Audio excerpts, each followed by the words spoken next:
मोदी तो डेमोक्रेसी नहीं चाहते, वो हमेशा तानाशाही के विचारधारा वाले हैं। मुझे परसों वो मिले थे, कल मिले थे। मेरे पार्टी के खाते में जो पैसे थे वो पहले ही चोरी हो गए हैं।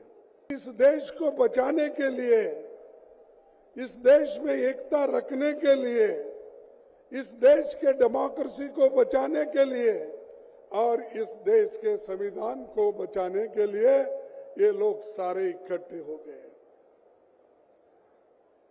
मोदी तो डेमोक्रेसी नहीं चाहते, वो हमेशा तानाशाही के विचारधारा वाले हैं।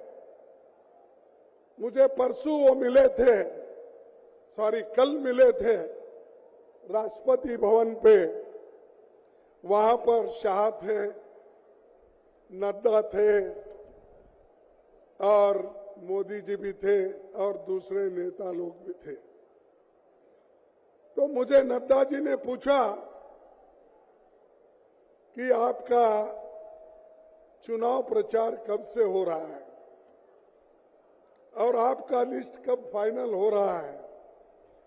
तो मैंने यही कहा, हमारा लिस्ट तो फाइनल हो रहा है, लेकिन हम जो चुनाव करना चाहते हैं वो निष्पक्ष चुनाव नहीं हो रहा और मेरे खाते में, मेरे पार्टी के खाते में जो पैसे थे वो पहले ही चोरी हो गए हैं और खास करके मुझ पे जो पेनल्टी लगाई है वो 3,567 करोड़ का, 3,567 करोड़ की पेनल्टी मुझ पे लगाई है।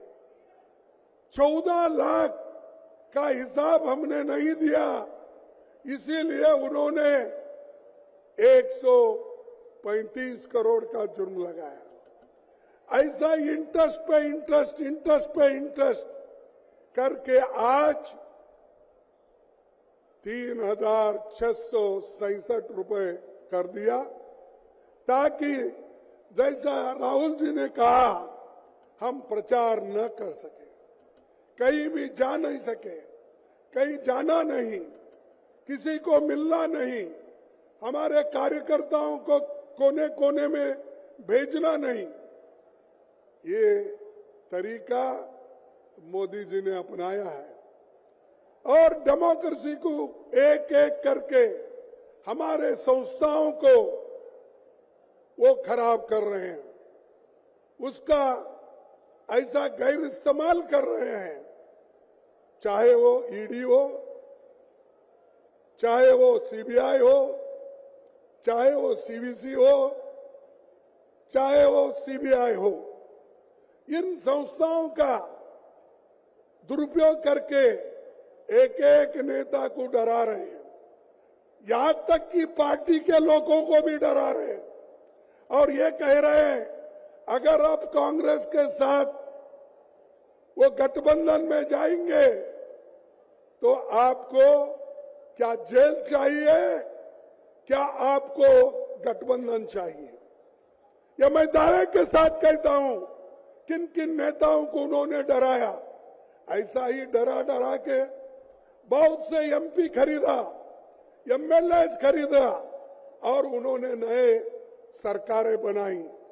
ये है मोदी की नीति और इस मोदी को जब तक आप नहीं हटाएंगे, मोदी के विचारधारा को जब तक आप नहीं हटाएंगे, इस देश में सुख और समृद्धि कभी नहीं आएगी।